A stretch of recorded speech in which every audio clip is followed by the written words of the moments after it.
बनाने लगे हैं तो जल्दी से देख लेते हैं चॉकलेट केक हम किस तरह से बनाएंगे। तो सबसे पहले केक जब भी बनाएं, एक तो ओवन में बनाना है तो ओवन को प्री हीट कर लें, और अगर आप पतीले में बनाना चाहते हैं तो पतीले को प्री हीट कर लें। ठीक है, जिस चीज़ में भी बनाना हो आप उसे प्री हीट कर लें। फिर उसके बाद आपने उसको प्री हीट करने के साथ ही आपने दूसरा काम क्या करना है, जिस बर्तन में आपने उसको बेक करना है उसे आप रेडी करके रख लें, ताकि आपने जो भी बैटर बनाना है उसको रेस्ट ना मिले। तो मैंने क्या किया है, पैन लिया और उसमें बटर पेपर लगाया और उसमें ऑयल से उसे ग्रीस कर लिया और इस तरह से ब्रश कर लिया तो ये आराम से हो गया। अगर आपके पास बटर पेपर ना हो तो उसमें थोड़ा सा मैदा डस्ट करें और उसके बाद उसे झाड़ लें, तो आराम से आपका पैन जो है वो रेडी हो जाता है, केक नीचे नहीं लगता। इसके साथ ही हम चलते हैं अपने मेन स्टेप की तरफ कि हमने इसको बनाना कैसे है। तो सबसे पहले हम चलते हैं अब इंग्रेडिएंट्स की तरफ, हम इसमें क्या क्या चीज़ें डालेंगे और किस तरह से डालेंगे। सबसे पहले मैं डाल दूंगी पैन के अंदर ऑयल 2/3 कप यानी कि 75 ग्राम। ऑयल डालने के साथ ही हम इसके अंदर डाल देंगे चीनी 1 कप और 3/4 कप। अगर आपके पास पाउडर शुगर हो तो आप वो डाल दें, कैस्टर शुगर हो तो वो डाल दें, नहीं तो आम सिंपल चीनी जो है वो भी आप डाल सकते हैं। मैंने यहाँ पे घर में जो नॉर्मल चीनी इस्तेमाल होती है मैं यहाँ पर वही इस्तेमाल कर रही हूँ।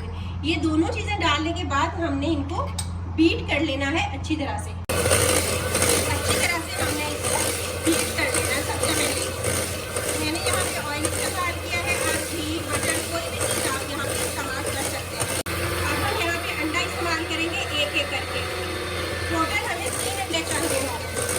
हमने इकट्ठे तीनों नहीं डाले, एक करके अंडा जो है वो डाल जाए।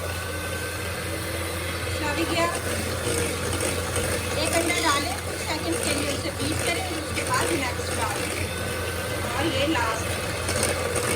तो अब मैं इसे 1 मिनट के लिए बीट करूँगी। तीनों अंडे मैंने इसके अंदर डाल दिए। इसके बाद हम इसके अंदर डाल देंगे दूध। 300 ml दूध जो है वो हम यहाँ पे इस्तेमाल करेंगे, 1 कप और 3/4 कप, यानी कि 1 पाव से ज़्यादा दूध जो है वो हम यहाँ पे इसमें डालेंगे। जब भी केक बनाए और उसमें मेजरिंग करनी हो तो इसी तरह से आप उसमें साथ ही करनी चाहिए, ताकि मेजरिंग जो है वो बिल्कुल सही हो। ये हो गया है अच्छी तरह से बीट, और अब मेरे पास जितने भी ड्राई इंग्रेडिएंट्स है ना मैं इसके अंदर वो डाल दूँगी। इसको करते हैं बंद, और इसी तरह से अब मेरे पास जितने भी ड्राई इंग्रेडिएंट्स हैं मैं इसके अंदर वो डाल दूंगी। बेकिंग पाउडर है मेरे पास 1 टीस्पून के करीब, और मेरे पास नमक है बिल्कुल थोड़ा सा, हम तकरीबन 1 से 2 चुटकी के करीब इस्तेमाल करेंगे। और इसके साथ ही मैं इसके अंदर डालूंगी कोको पाउडर। कोको पाउडर हम डालेंगे 3/4 कप यानी कि 75 ग्राम के करीब। इन चीज़ों को हम लेंगे छान। जब भी केक बनाएं, जो भी आपके ड्राई इंग्रेडिएंट्स हो हमेशा उन्हें छान के फिर इस्तेमाल करें। तो इस तरह से हम कर लेंगे। अगर इसके अंदर कोई गुठली वगैरह होगी तो वो आराम से हमारा सेट हो जाएगा। और केक बनाते वक्त एक और चीज़ का ध्यान रखना होता है कि हमें फ्रिज की कोई भी चीज़ जो है वो इस्तेमाल नहीं करनी होती। सारी चीज़ें जो हैं वो हम इस्तेमाल करेंगे रूम टेम्परेचर की, तो इससे केक का रिजल्ट जो है वो बहुत अच्छा आता है। इसे कर लूँगी एक दफ़ा मिक्स, और मिक्स करने के बाद हम इसको बीट करेंगे। और अब हमने इसको बहुत ज़्यादा बीट नहीं करना, सिर्फ हमने एक दफ़ा इसकी मिक्सिंग करनी है अच्छे से। ये हो गया। तो अब मैं डाल दूँगी इसके अंदर मैदा, 2 कप मैदा इस्तेमाल करेंगे, और ये भी हमने छान के इस्तेमाल करना है। एक ही दफ़ा इकट्ठा मैदा जो है वो नहीं डालना, थोड़ा सा डाला, उसे छान लिया, मिक्स किया, और उसके बाद बाकी का हम डालेंगे।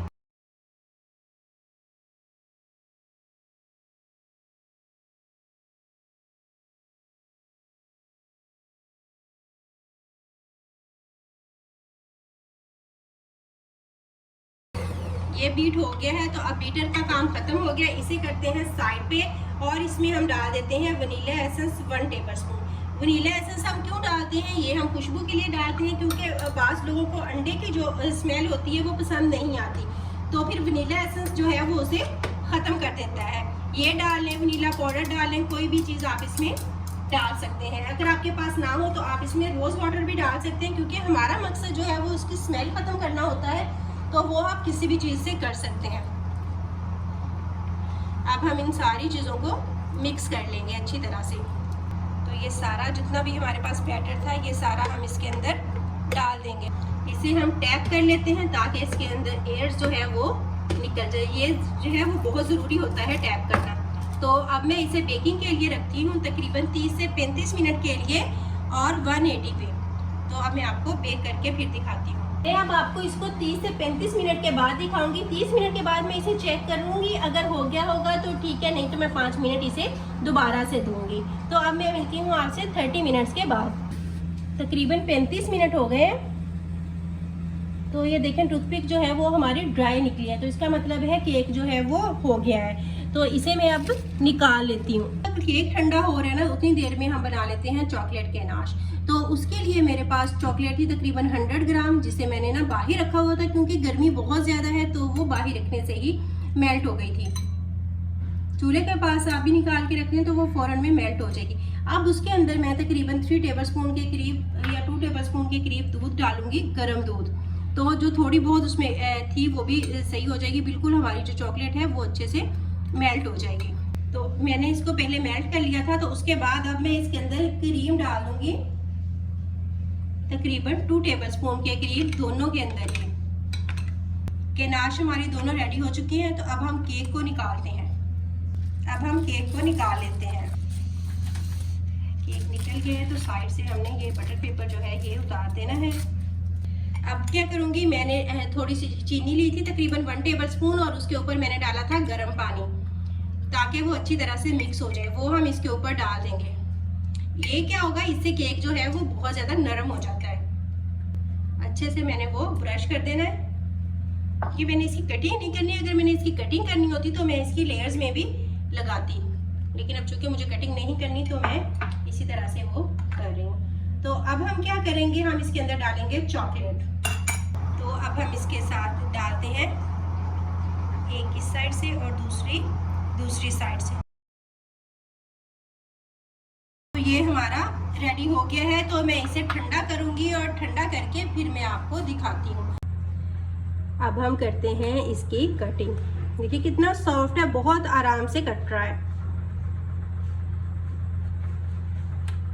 तो इसे उठाती हूँ और फिर मैं आपको दिखाती हूँ। बहुत ही मज़े का सॉफ्ट सा केक जो है वो हमारा रेडी हो चुका है। अगर आज की रेसिपी आपको अच्छी लगी हो तो इसे लाइक कीजिएगा। चैनल पर न्यू है तो इसे ज़रूर सब्सक्राइब कीजिएगा। आज की रेसिपी कैसी लगी मुझे कमेंट सेक्शन में ज़रूर बताइएगा और अपना रखिएगा बहुत सारा ख्याल। अल्लाह हाफिज़।